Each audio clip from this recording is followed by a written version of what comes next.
याद रखिए कुरान पाक ने अंदर सूरत अल-अनफाल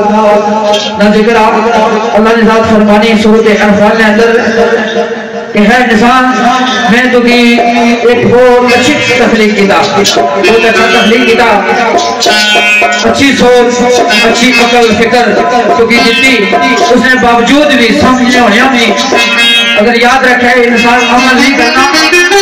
अल्लाह पाक बना के है इंसान तू एक ईमान नाल में करता है ईमान नाल में करता है तो उस गल की बड़े नजर रखियो एक दो शेर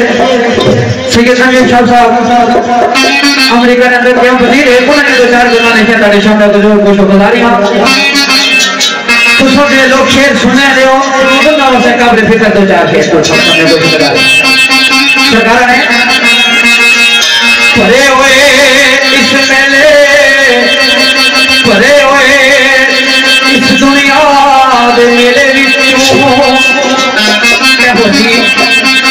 परे हुए इस दुनिया दे मेले विचों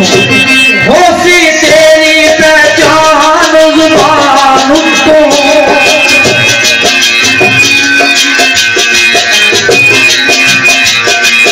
ये कोई नूर दिए आंखें जो पैदा